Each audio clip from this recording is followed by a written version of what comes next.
Hey everyone, Mike Rosehart here talking to you about residential versus commercial multifamily real estate. I want to walk you guys through, and hopefully you can see this. I tried to zoom in on the camera here, but it's quite small. I'm working on getting a bigger board. Next time I will have a larger board, but I'll enunciate and try to walk you guys through it in words. So we're going to compare a residential triplex, so triplex meaning 3 units, worth $500,000 in London, Ontario. These are real numbers. I haven't given any details about this, but these were properties I looked at, real numbers. And $500,000 of commercial property, so a $500,000 10-plex in London that I've looked at. Both in different areas, totally different profiles of properties, but you can compare a $500,000 residential triplex designed to be rented to people, same as a 10-plex designed to be rented to people for somewhere to live. So comparing commercial residential space that I was talking about, not office space, nothing like that. But I'll show you why it's so much better to own a $500,000 residential property than a $500,000 commercial property. So first off, your interest rate.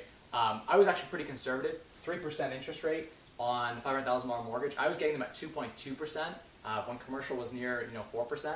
So the gap can even be bigger than what you're seeing here. But so your interest cost at 3% is $15,000. So you're bringing in, I forgot to start, you're bringing in $60,000 in rent in both situations, $5,000 a month in rent. And these are real scenarios, these are real deals that I compared. Both had a valuation of $500,000. So which one do I want to buy? Do I want to buy a residential triplex, or do I want to go big and get a 10-unit property? Both the same size. In fact, in both examples, you can actually, if you want to, you have to put more down on the commercial property, most likely, but there are ways through CMHC insurance, which is private mortgage insurance, to buy this 10-unit building with similar percent down. So for the sake of this example, I use the same percent down as an example. But anyways, let's say it's $15,000 a month in carrying costs. The 10-plex has, like I talked about before, a higher interest rate. So they're at 3.79, they're at 3.89. They're a little bit higher. They got to usually an extra point, 25% roughly higher. And there are additional fees in most commercial mortgages. They make you pay the legal fees. Legal fees, by the way, are higher. I forgot to mention that. When you're closing a commercial property, way more expensive upfront costs than residential. Residential, you can get a lawyer to do it for $500 plus disbursements and land transfer tax. Commercial, it's going to cost you thousands to close the same deal. So you're starting off maybe this one $500,000 and $505,000, let's say all in. This one you're starting at $515,000. So you're starting at a higher cost base because of those initial acquisition costs. Property appraisals, again, like I talked about before, higher. So your financing costs, $15,000 versus $21,000. So right off the bat, you're losing because your cost of financing is higher. Second, your property taxes. This is a real example of a property. I cherry-picked these a little bit based on property taxes. I wanted to enunciate the point. But in this property, they had the municipal property tax, MPAC, had appraised the property, and the property taxes were $5,000 a year. And on the commercial property, this same $500,000 commercial property, the commercial taxes, the property taxes, based in the municipality, because it's in a commercial rated rate of tax, were $9,900. Almost double the taxes on the same cost base of an asset. That's killing your return. Wait, we're going to get there. Next, administrative costs. I call that $1,000 on a residential property. Pretty easy. The bookkeeping's pretty easy on a duplex. You've got, in this case, it was actually 1 gas meter, 2 hydrometers, but again, just not much. In the 10-plex, it was crazy. There was like 10 different utility bills. Things were very complex. There was a lot more bookkeeping and accounting. So double the cost, $1,000 and $2,000. Again, pretty conservative. On the administrative cost side, so again, double the cost for the same property, the same rent coming in your bank account every month. Utilities, $10,000 to $11,000. This difference is probably even bigger than what I've seen. The minimum I've ever seen is a 10% difference between residential and commercial multifamily. So the reason for that I talked about already. Checked it out earlier in the video, why utility costs are higher. Again, you're seeing that play out. Management. I've never seen a property manager come in and say, hey, I'll manage your 10-unit apartment building for less than what I'm going to manage your duplex for, because there's 2 leases versus 10.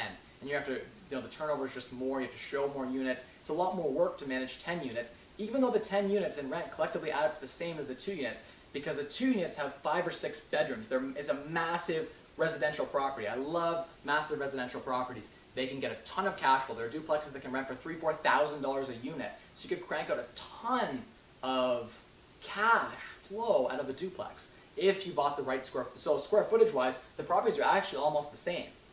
They were actually physically the same size buildings, but one was a residential duplex, or let's say triplex in this case, and one is a 10plex. They just divide the units into smaller more like micro units.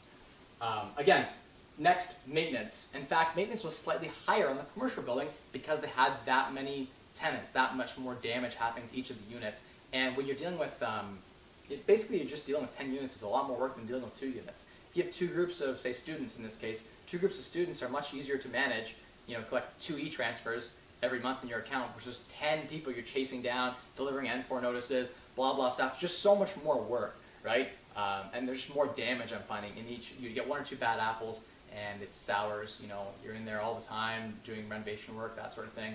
And in the multifamily, you're having issues with between tenants fighting and damages in the common areas, etc.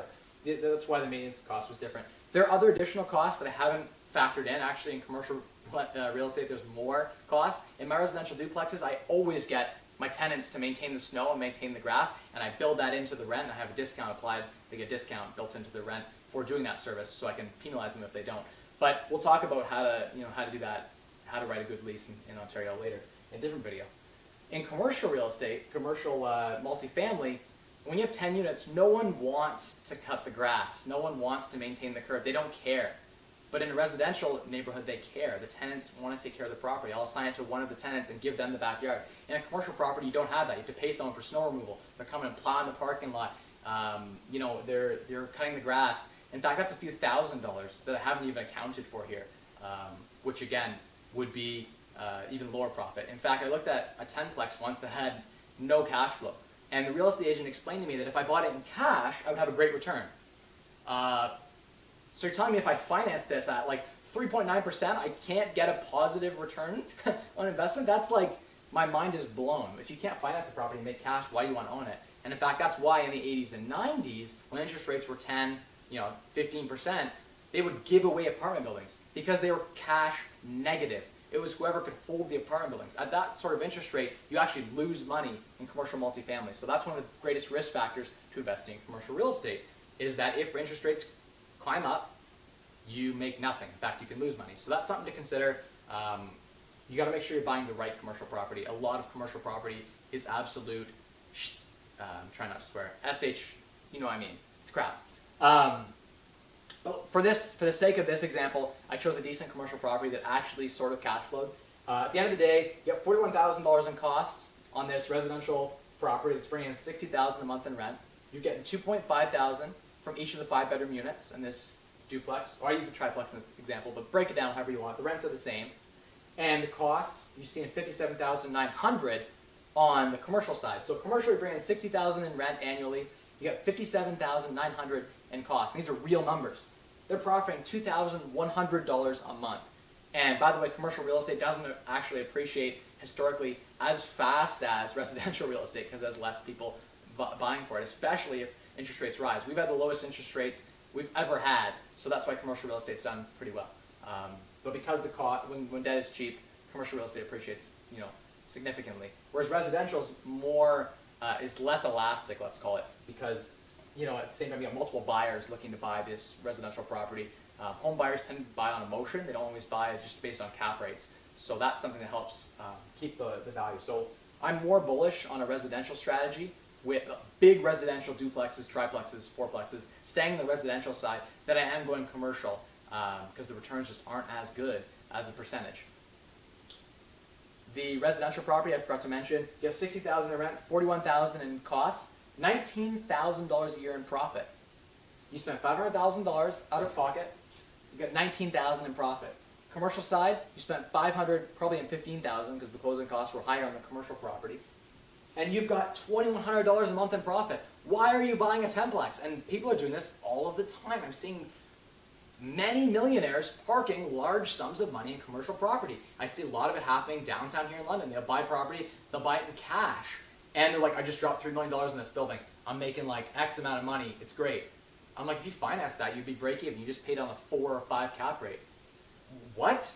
Like, that doesn't even make sense. They're buying it as speculators, and just, anyway, people have a lot of money, sometimes don't make good investment decisions. They're swindled and biased by, real estate agents and brokers. They just want to make a commission. They just want to sell a property. And so that's a real downside.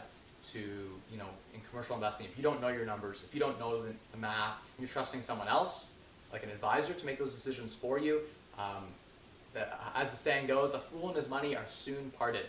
And I was watching just as an aside before I brought this video up, I was watching a really great movie the other day, and there was a quote in it about,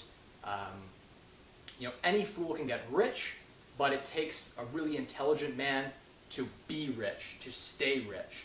So that's something that's really important. People inherit a lot of wealth and they blow through it all. They win the lottery and they blow through it all because they aren't smart about managing their money. Managing your money is the core of becoming wealthy. If you are good at managing your money, if you're good at running the numbers, and you build that knowledge is more powerful than the wealth that you have, because the money will come to you if you understand how to get that money flowing to you, right? And if you have that mentality, you know how to manage money, you know how to run the numbers, you'll only buy good deals, and you'll make sure that you're doing all right. So at the end of the day, that's what I want to talk about today. I'd love to hear about in the comments what you guys think about commercial real estate investing versus residential. If you like this style of video, I'm trying something new. I've got the whiteboard finally to walk you guys through real examples. If you want me to walk you through more examples, if you want me to talk to you about commercial real estate versus residential real estate in greater depth, let me know in the comments. Tell me what you want to hear about. I'll make the videos that you guys want to watch. So I'm crafting the content for you guys. If you found this valuable, again, please like, share, and subscribe. If you found it valuable, post it on your Facebook. Share it on Twitter. That's going to help me get the motivation to create more videos.